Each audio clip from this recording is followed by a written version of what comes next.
Welcome to the Reality Revolution. I'm your host, Brian Scott. Today is your first day of Bliss Mind training. We cover a variety of different topics and subjects on this channel, but oftentimes there are ongoing themes that we come back to from the books that we've learned and the experiences that we've had. One of those key fundamental elements is that the feeling is the secret. There's a realm in which you can exist in permanent bliss that moves beyond the simple idea of reality creation and moves towards your very consciousness and awakens you to the future in which you have no karma and you can move on to greater realms of bliss and ecstasy. There are some amazing spiritual teachers that have discussed this on many different levels. And recently I started really focusing and meditating using Lojong mind training. I had first read about this from Frederick Dodson. In several of his books, he mentions Lojong mind training. And the more I read about it, I traced it back to a book called The Great Path of Awakening, written by Jamgon Kongtrul. This amazing book teaches a unique Buddhist technique using 59 slogans or ideas. In some works, it is referred to as 60 different slogans. But when you meditate on these ideas and you begin to understand how very powerful they are, you can undergo a certain level of mind training which leads you to an amazing level of bliss, joy, and happiness. What does it mean to be in a state of bliss? A word that's used in many spiritual texts. In the Bible, the word joy is used, as I believe that they are synonymous. But I believe once you've reached that state of bliss and you have awakened the light within you, you shine this light on others and awaken their bliss as well. There's a great happiness that results from birth in the higher realms that you could equate to bliss. In the higher realms of gods and men and women who have enlightened themselves, of what is referred to as the Shravakas or the Pratyekabuddhas. Enlightenment of these things can be realized. It is not a final nirvana or a transcendence of misery. We should strive for that complete state of perfection spiritually that we can reach within our lifetimes. There's not one specific method to effect this attainment to this higher bliss. There are forms of meditation and ideas which, once dwelled upon, can lead to a greater state of bliss, or what they called bodhicitta, which is the equivalent of being in a state of a spiritual guru who has reached a state of enlightenment, being in a similar state. So a lot of this training is entering into that highest state of enlightenment, which then, once assumed, outpictures bliss in the whole world around you, and you become like a lighthouse. It's training the mind in love and compassion.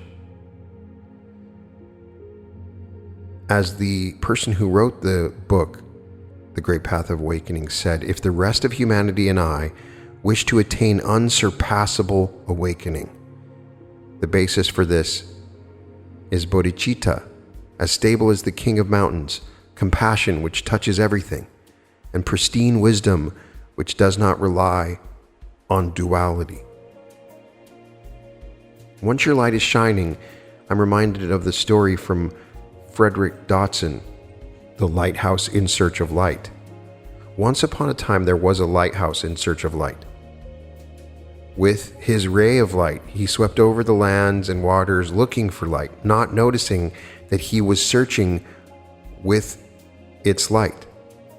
His beam fell on various objects. Some of the objects reflected the light, and the lighthouse said, I found it. This is the light. Still without noticing that he himself was providing the light. After a while, the lighthouse realized the light of the physical objects was not permanently there, that he had not yet found the ultimate source of light. And so he continues this restless search. And then one day he discovers another lighthouse, and the other lighthouse discovers him. And then he was bathed in the light of the other tower. That is it, he exclaims. I have never seen that much light. And he fell in love with the other lighthouse, but because he still did not notice that he himself was a source of light, he became dependent on the other lighthouse, dependent on its light. And every time the other lighthouse put its light elsewhere, he missed the warmth and comfort of its light and felt cold and lonely. And one day a wise old sage visited the lighthouse and told him that he is already what he is looking for, that the tool with which he is searching is what he is searching. God cannot be understood because God is what understands, and the eye cannot see itself because it is that which sees, the sage said. Then the lighthouse noticed its own radiant light, and he learned the ability to consciously direct his light and warm others and himself with it. He learned to change the intensity of the radiance according to the situation, and the lighthouse became enlightened, or more precisely, finally noticed that he had been the light all along. I always love that story. So the question is, for your light to shine, it comes from a feeling state that is balanced, that is relaxed, that is blissful and joyful. And when have you been in that happy state? A lot of times, there are things that tie down our own happiness, and that's what Lojong mind training helps us to find that happiness without being attached to something. Inspired by Frederick Dodson, he recommended just going out somewhere without any phone or anything that you have and just sit there for 3 hours. No TV, no computer. I had done this, was sitting by a lake, and I had nothing, no phone, no watch. Now, he had recommended 3 hours. I couldn't quite do that, but you start to notice little things. At first, you're bored, and then you're annoyed, and then you're impatient because you have things to do. And then you let that go, and you relax, and you become aware of the moment, and you have suppressed emotions that start to rise up.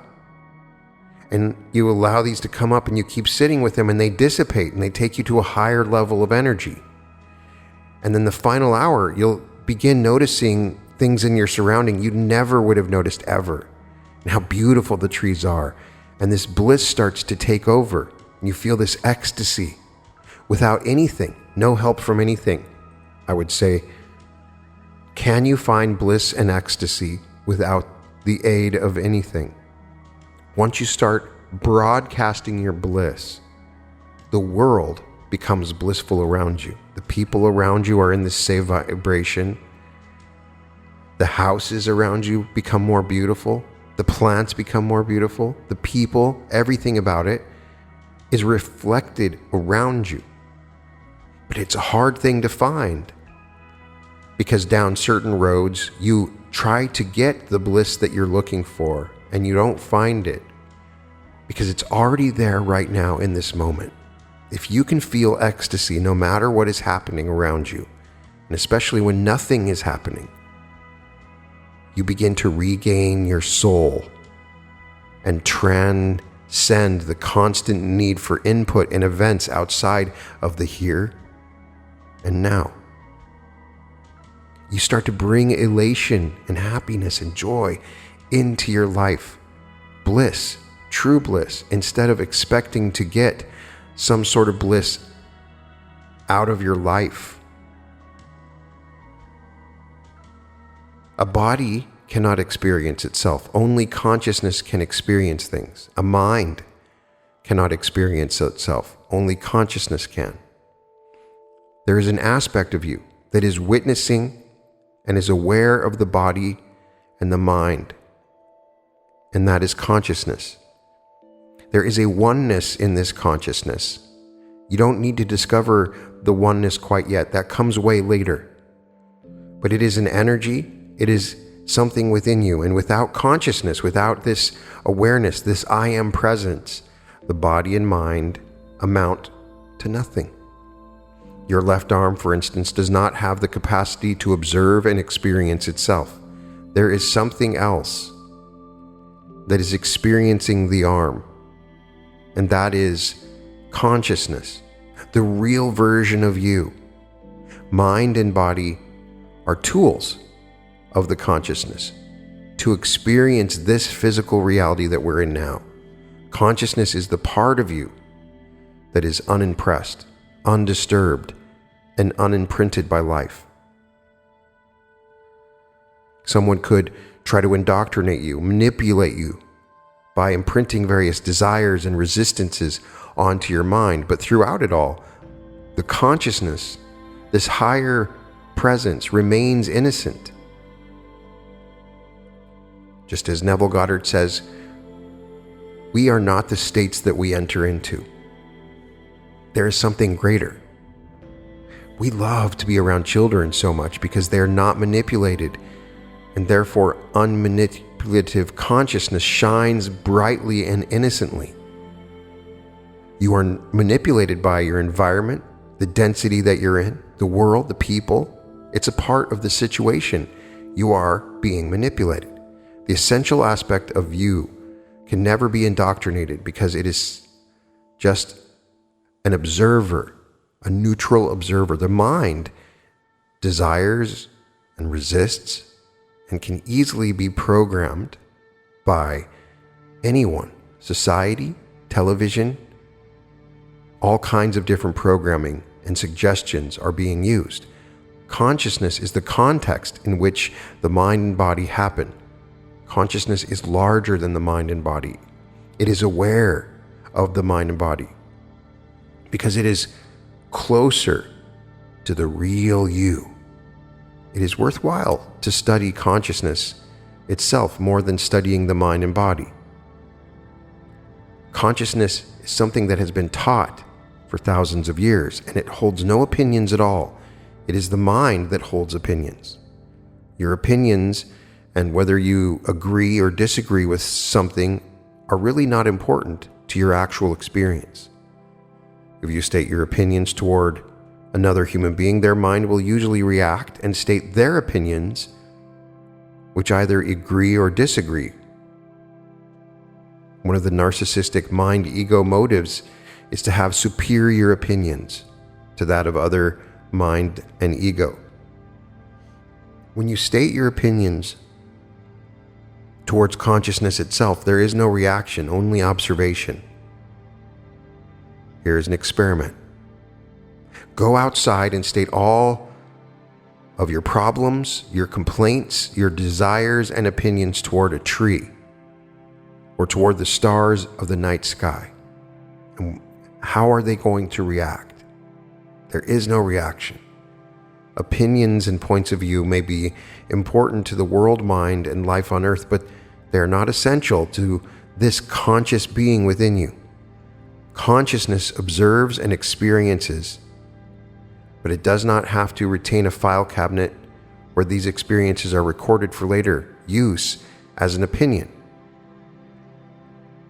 That means it is able to view things as if it is viewing them for the very first time with no judgment whatsoever. It just knows what something is and what its energy level and purpose is by pure perception without the need for drawing upon pains and survival needs to form a view of reality. If you closely observe your mind, especially in social situations, you can see its egotistic, narcissistic behavior. It asks itself, is it looking good? It asks if I can come up with a better joke than someone just told. When the group is putting someone down who is not present, it joins in to put that person down even more. However, when it gets criticized, it becomes reactive and defensive, putting others down easily. Having itself be put down is strongly resisted.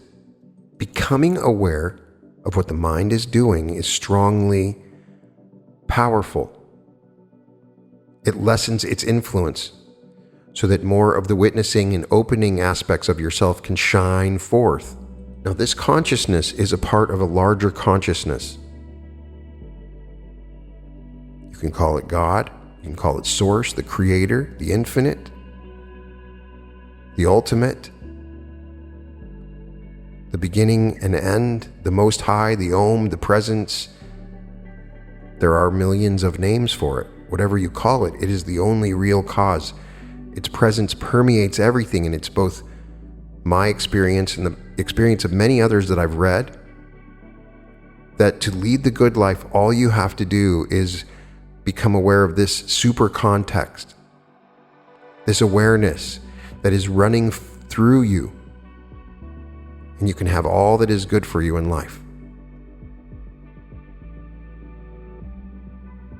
You want the good life in every way and every day, then simply always refer to the highest context. Submit your entire life to that which is the Most High. In every case of doubt or concern, habitually look first and foremost to the all-pervasive source and consciousness that is present within you to guide you, to support your ideas and resources without exception. When you have a fight with someone, who do you first look? Look to that consciousness, that source. When you have an accident, who do you first look? Seek out this source for inspiration. When you want to get a job, go to this connection that you have of this higher consciousness. Do you realize how good or bad you're doing? Compared to the lowest ebbs of anguish, you are doing great. Compared to the highest realms of enlightenment, you're doing terrible. So what is better? To compare yourself to the highest states and say, I'm doing terrible, or to compare yourself to the lowest states and say, I'm doing great. There is a state of bliss that you see in common with spiritual gurus, where there's a great amount of compassion that is offered in service. As you raise this level of consciousness, you become more and more compassionate as you touch into the consciousness of all things, and there's this sort of light within you that can resolve it. It's truly transformative and powerful, and if we all had access to it, everything would change.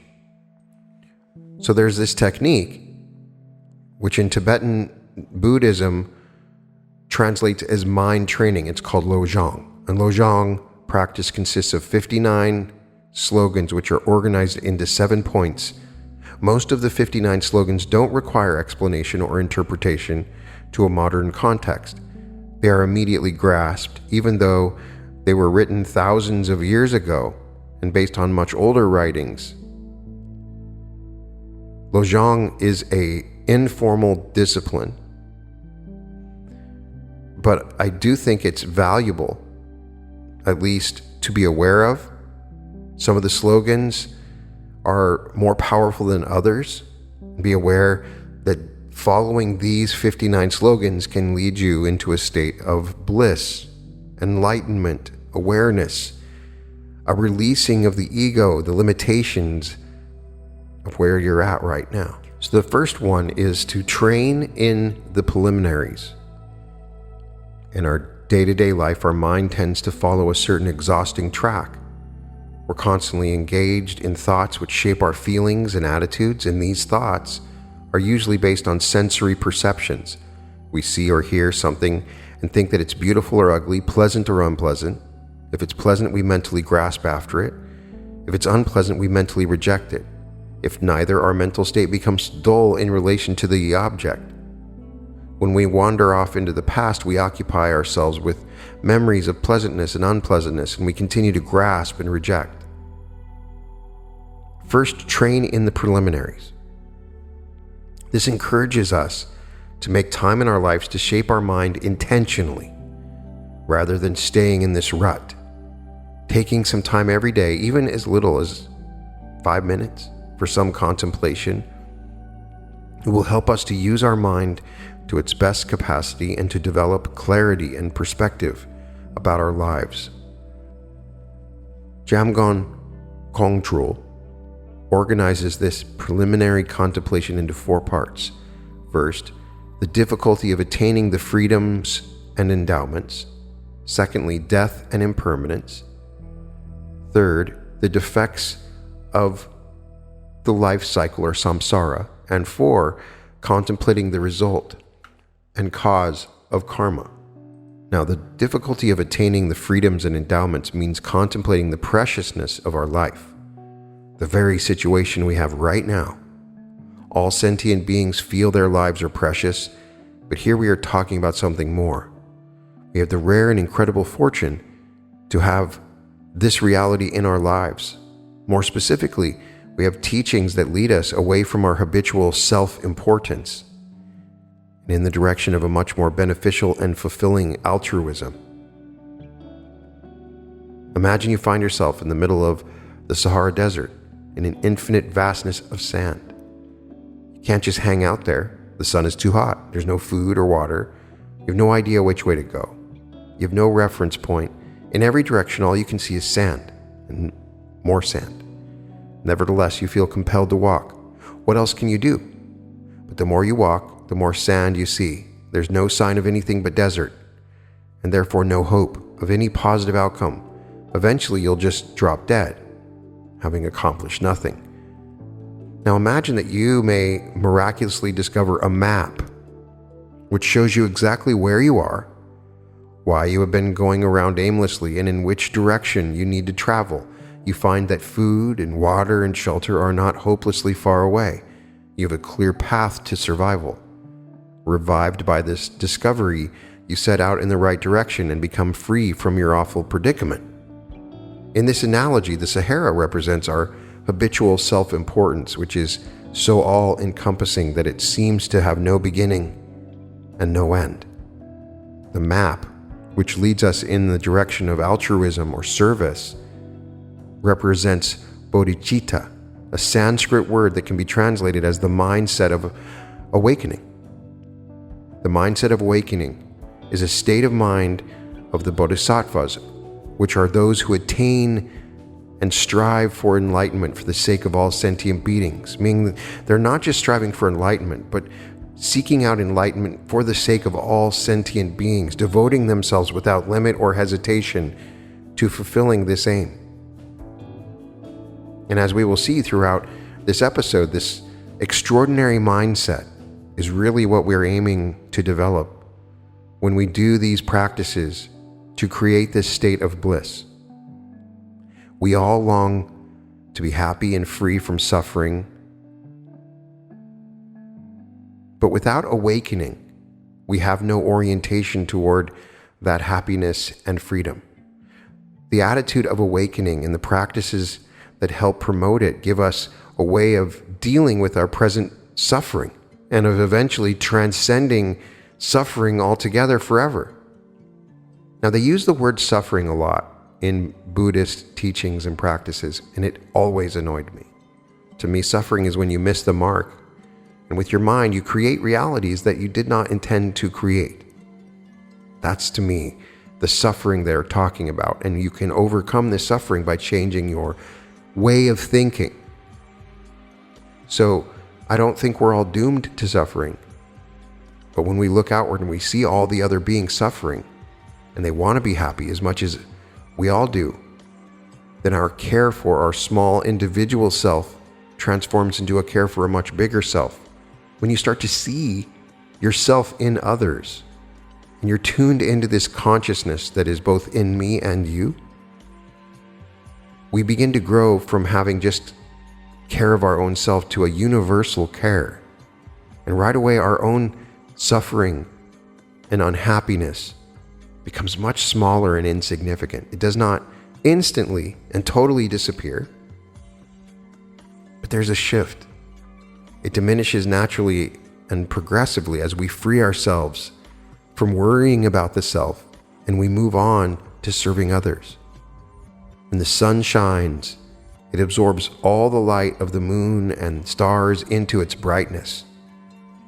Similarly, when we awaken in this manner, the brilliant light of our universal love and care outshines and absorbs our concerns for this one individual. Instead of dropping dead in the Sahara from thirst, we can travel purposefully and confidently along the path that is on the map until we reach its culmination, which is the complete and irreversible awakening to our own true nature, which they like to call enlightenment. But it's a state of awakening. And since our true nature is identical to that of the Buddha and of Jesus and all other awakened gurus, when we awaken to it, we will be free from all illusions and enjoy limitless wisdom, love, and power to benefit others. Having the opportunity to start to realize our potential in such a magnificent way is why our life is so precious now.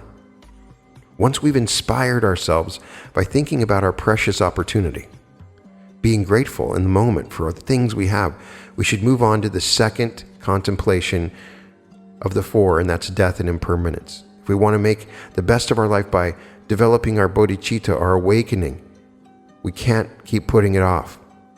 We will not be in this world much longer. Even if you're very young and have as many as 80 more years still to live, 80 years isn't much. We can think about great beings from the past, kings and queens and other grand figures who were so important and full of life. Now they're all gone. There's no one here from the century before last, let alone those distant ages. Perhaps technology will change and we'll be able to live longer. And that's what I imagine for my future. Even the enlightened ones from the past who achieved mastery over their physical elements and were able to perform miracles have gone from this world. So while we are here for this short time, what is the point of doing anything but dedicating ourselves to this awakening, to stepping out of the small self and embracing the universal self? Some of our daily activities are necessary to sustain us, but trying to secure ourselves as if we're going to live forever is foolish. No one has ever been able to secure anything. Why would we be different? Look at how the 4 seasons change. Can we secure one season and prevent it from transitioning to the next? Contemplating impermanence helps us have a simpler approach to life in which we no longer create kingdoms in our minds. When we die, we won't be able to take anything with us, not even our own body, but we take our minds, we take our energies, and those move on. But the body's not important. We are not our body. The third subject to contemplate when training in the preliminaries of this first slogan is the defects of samsara. The Sanskrit word samsara refers to the perpetual cycle of suffering that we sentient beings go through as a result of our innocent but ignorant self-importance. This cycle will never come to an end unless the rascal in our heart is recognized for what it is and banished forever. We human beings are very resilient. However much we suffer, when the pain is over, we tend to move on and forget. In a way, that is admirable, but if there's something we can actually do about our suffering, if we can eliminate negative consequences, if we can eliminate the causes and thus become free, if peace and happiness are realistic possibilities, then does it make sense to keep on living in reality we don't want to live in? When we have some understanding of the causes of moving into these realities, but insist on bearing it over and over again, never learning our lesson, would you say that such resilience is intelligent? The countless ways we can suffer can be put into 3 categories: physical, emotional, and mental. Physical suffering is probably the easiest to deal with, but they all can affect us. When we have mental suffering, the pain of our conceptual mind, there is the suffering of ignorance, which comes in 2 forms. First, we don't know what's going on in our mental process. what is arising in the moment by moment. We're not aware of it. The second is we're ignorant that even if we have a glimpse of what's going on, we have no idea what to do about it. Not knowing what's happening and not knowing what to do are painful. Emotional pain is different because it's harder to understand. Our emotional world is murky. We feel vaguely insecure. So the point is to step out of our small singular self and embrace the limitless universal self of all sentient beings. We generate this awakening and practice the exchange of self and other self. In this life and in infinite past lives, we've tried every conceivable method. Awakening is the only thing we haven't tried.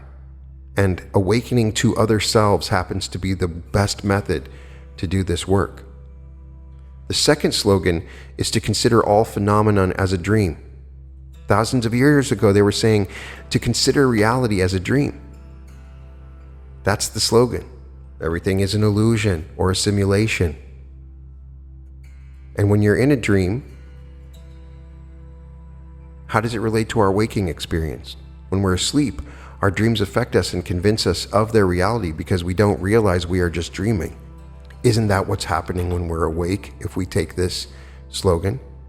The third is examine the nature of unborn awareness.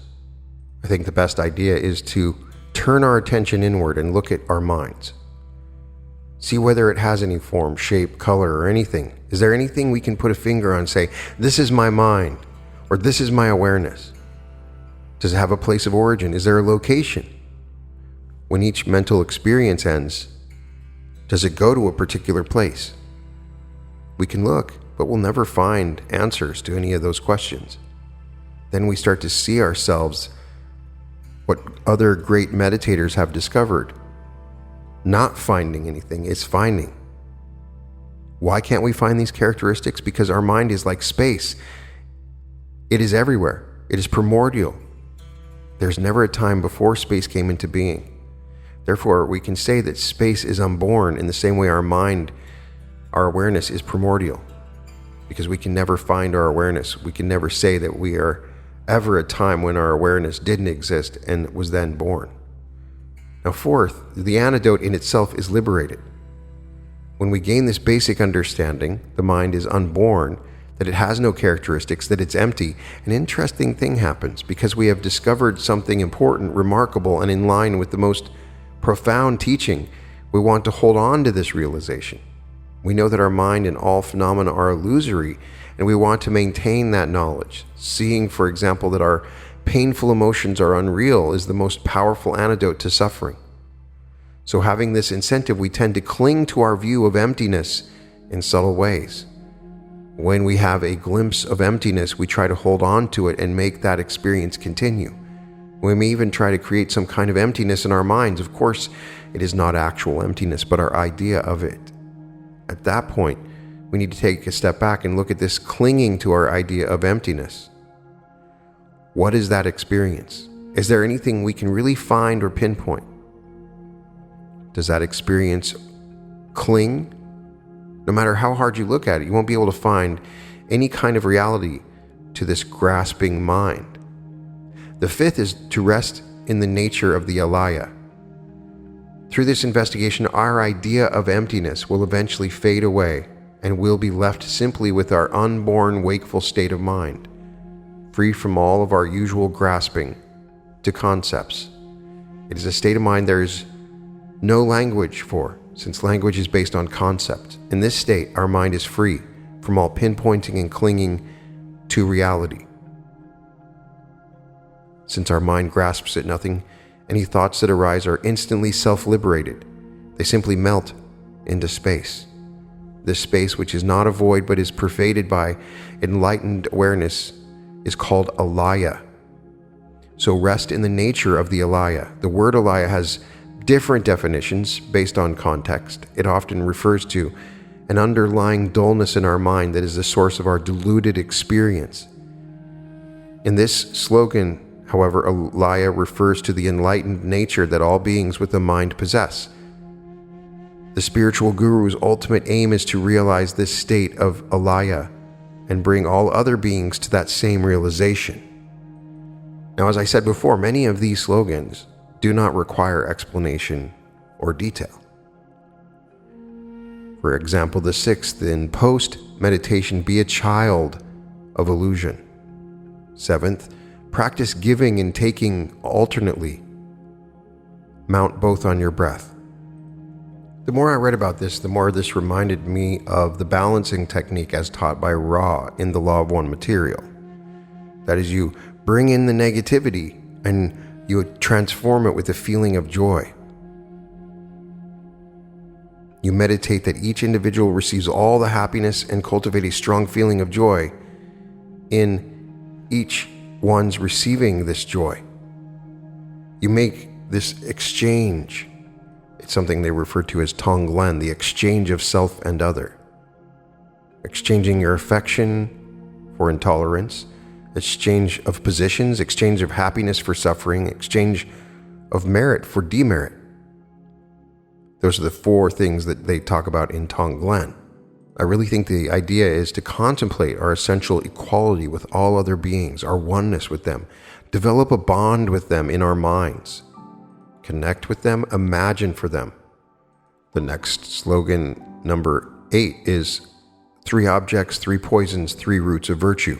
The 3 objects are friends, enemies, and neutrals. The 3 poisons are craving, aversion, and indifference. And the 3 roots of virtue are the remedies. I contemplated on this for a while.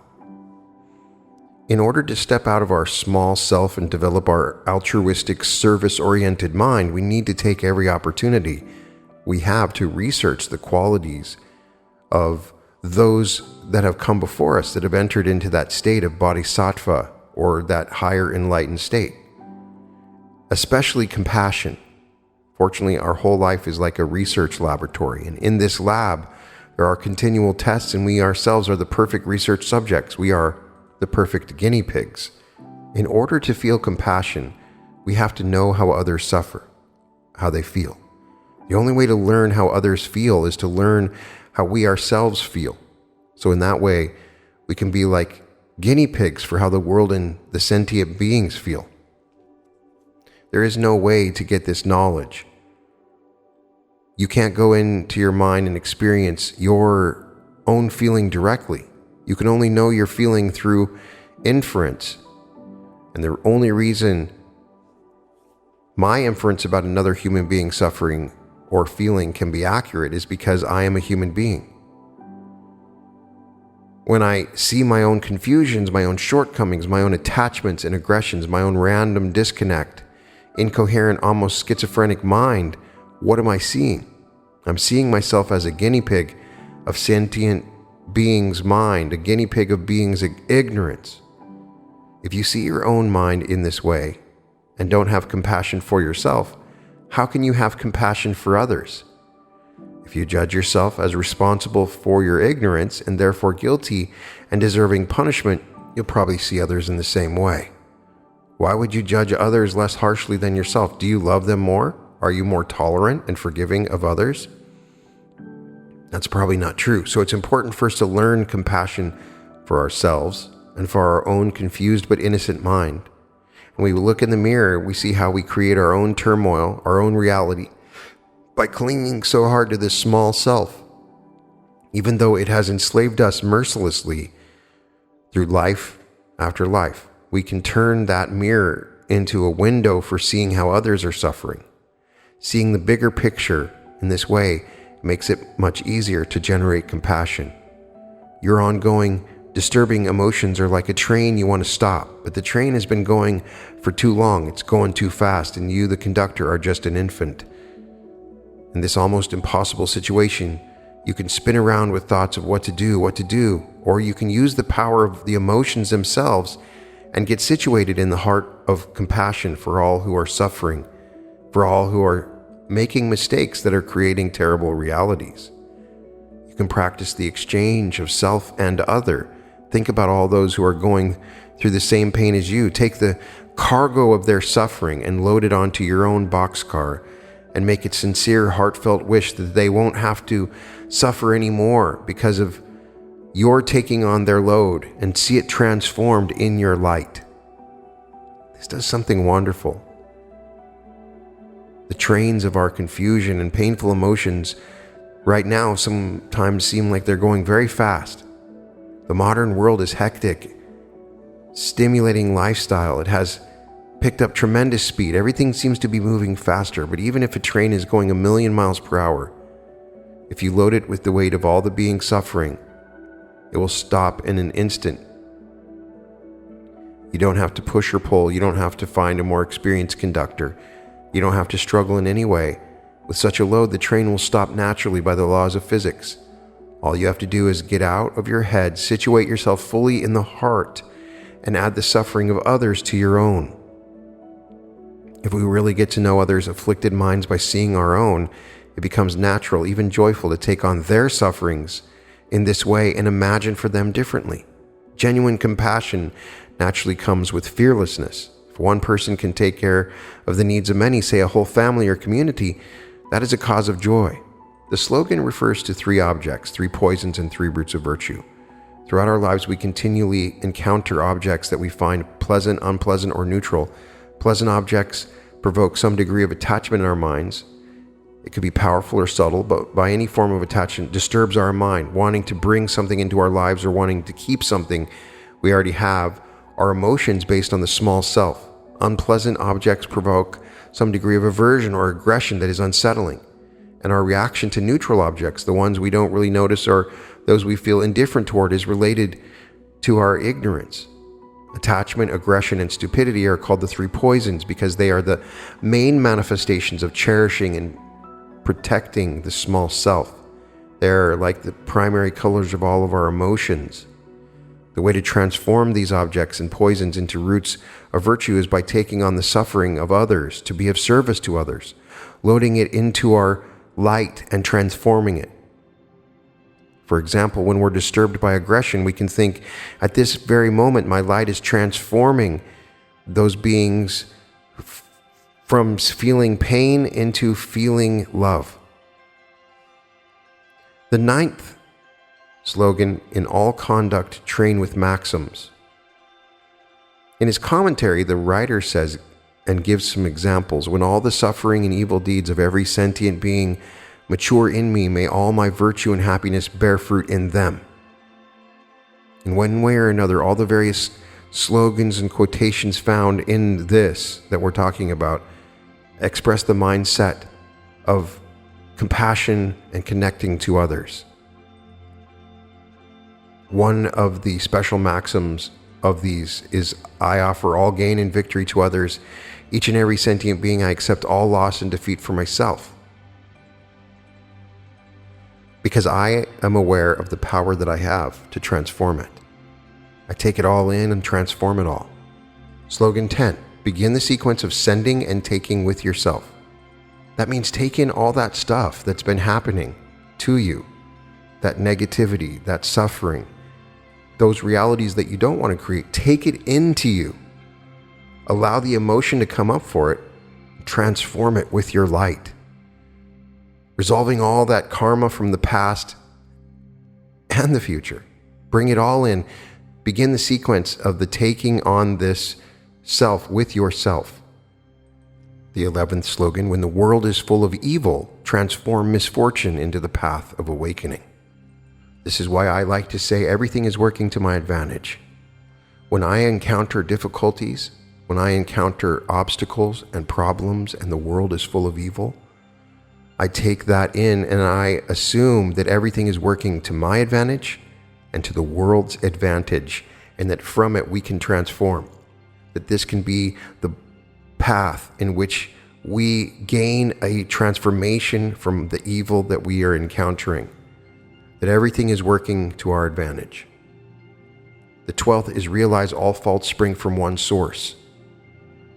This is undeniably recognizing that all comes from consciousness, that one source, that one thought, that all is one.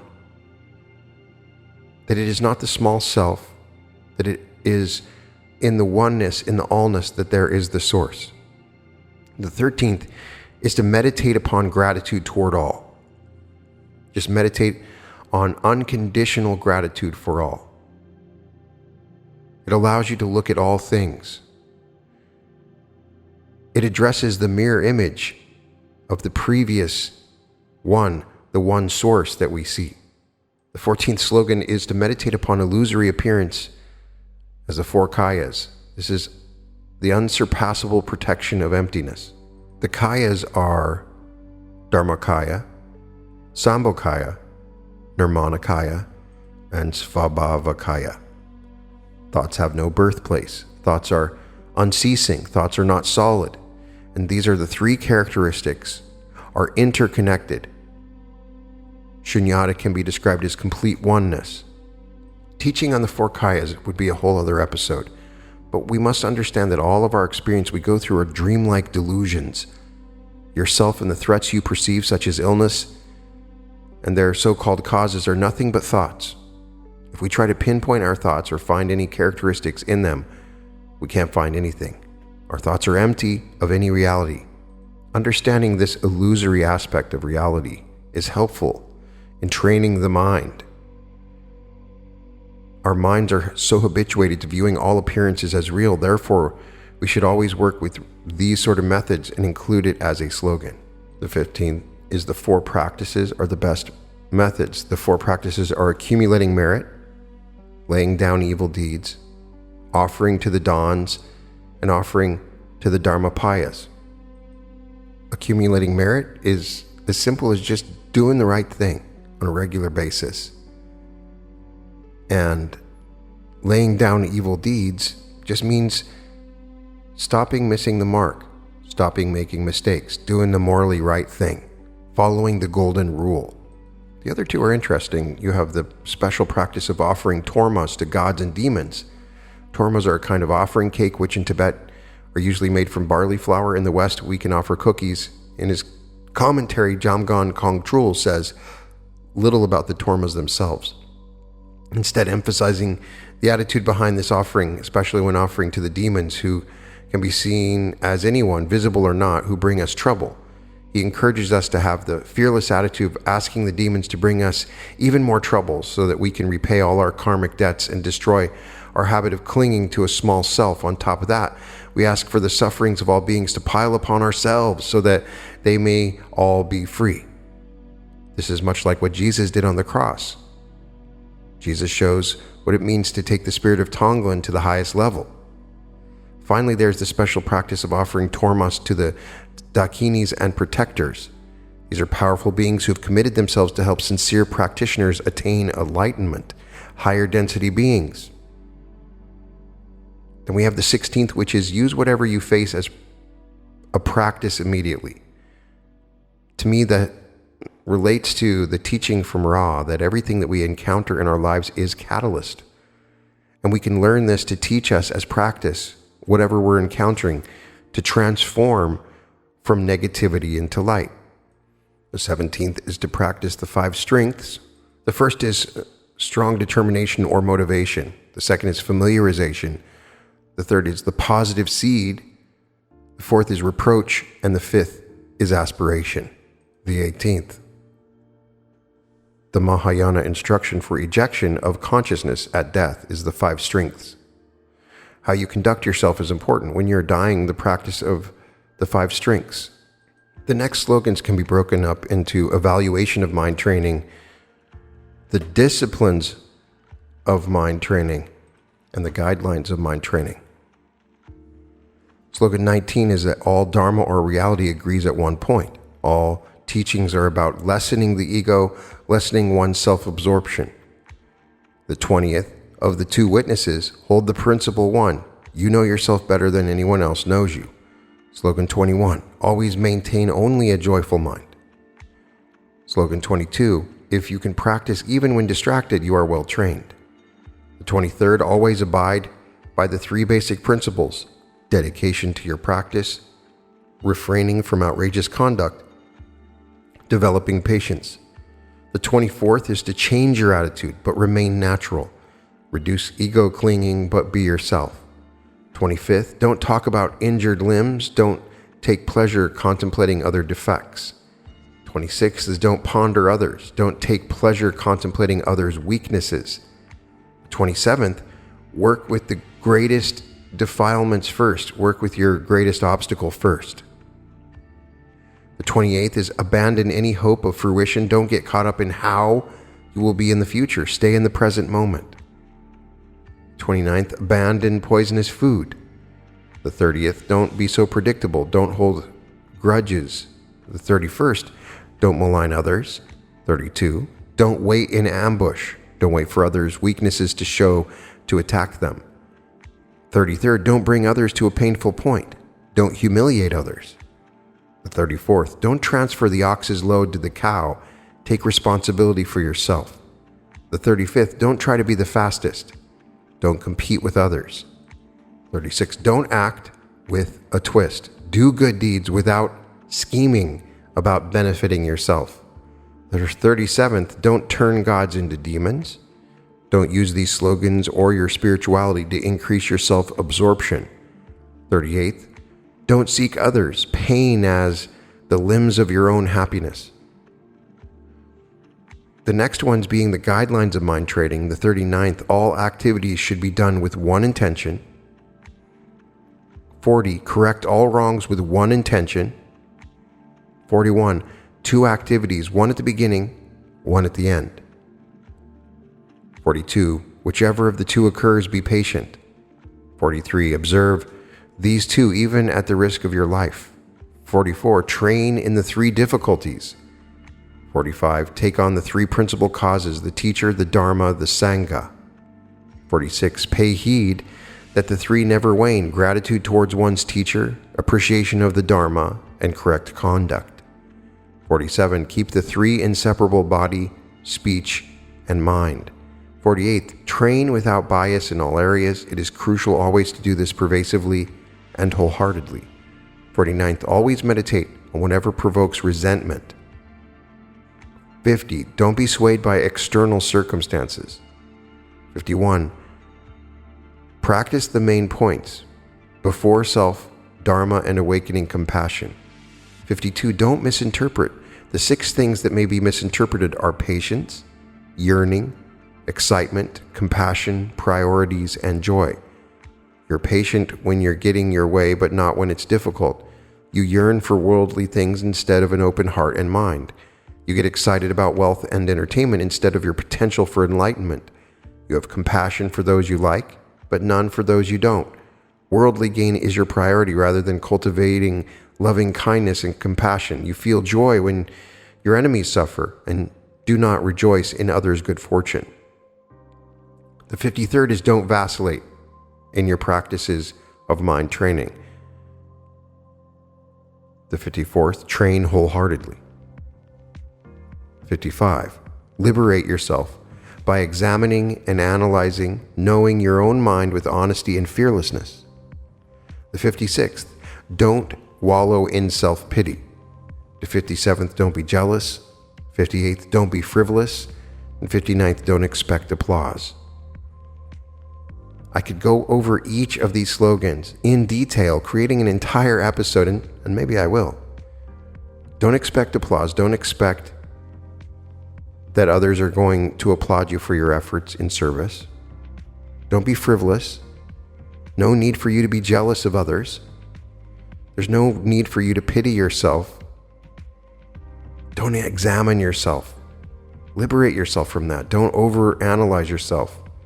Train wholeheartedly with all your heart. Don't be swayed by what's happening in the outside world. I was quite interested in number 37, don't turn gods into demons. Don't use these slogans or your spirituality to increase your self-absorption. Don't get so far into yourself with these trainings. Now that may be a lot to take on. Those are 59 basic concepts to ponder on, to meditate on, to think about. It's not complicated, but the core of this is compassion and entering into a state where you can look at another and be aware of what's going on for them. Moving outside of yourself into the loving, unconditional heart. And when you do this, there's great joy that can happen. The first steps is to start with the basics. Learn about yourself. Learn to love yourself. Learn to take what you have done in your life and transform it with the love in your life. Accept the joy and peace in your life, as I gave the story at the beginning. Learn to find bliss and ecstasy and happiness and joy without anything attached to it. You can be happy in any situation, no matter what. When you find this pure state, when you become that lighthouse that shines your light that you've always been shining, then you know how to direct that light.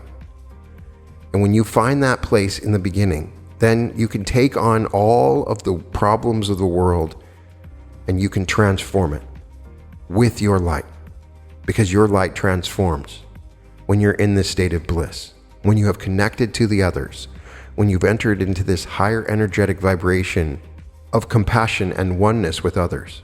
When someone else is suffering, you feel that suffering for yourself. We are the brothers and sisters of sorrow. We are attracted to this sorrow like moths to the flame. Deep down, there's a part of you that is now awakening. And you become aware that you are the light that can transform this world. Don't be afraid and resist the many problems in the world. Just see your light transforming it. Transmute the chaos. You can do this now with your mind training.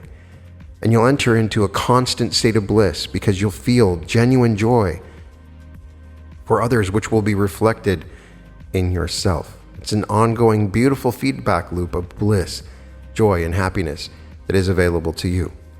I recommend that you go and read the book, The Great Path of Awakening by Jamgon Kongtrul. I think it's a good place to start for this particular Lojong mind training. And you don't necessarily have to follow these sequences. It's just a good place to start. What he did is he looked at other spiritual teachers and what they were doing, and he found these particular points to follow. And I certainly could get into each of those, but it should awaken your mind to the fact that if you move beyond yourself. Recently had an amazing interview with Lynn McTaggart, and she identified scientifically the power of altruism to put us in a state of coherence. That altruism can be very beneficial to our lives. When we start to think outside of ourselves, our own intentions become more effective. This is the great path of mind training. In order to truly manifest with intensity and power and effectiveness, you have to move beyond the little self and manifest from the larger self. And this is a simple guide in order for you to do that. It doesn't require you to understand anything. These are basic concepts, but there is a light at the end of the tunnel when you meditate on these concepts. If any of them don't resonate with you, forget about it. It's the concept behind it that is powerful. So definitely check that out. You can find all episodes of The Reality Revolution at therealityrevolution.com.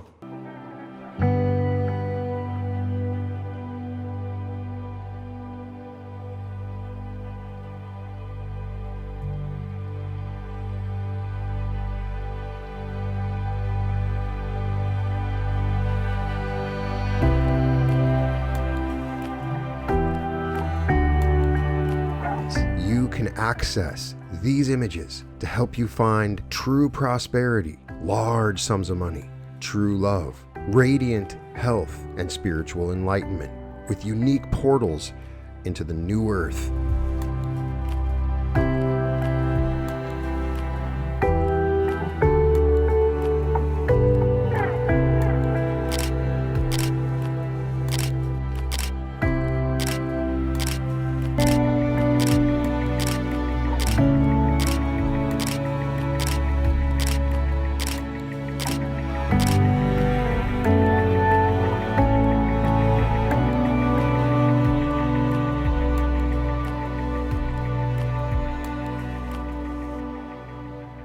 And welcome to the Reality Revolution.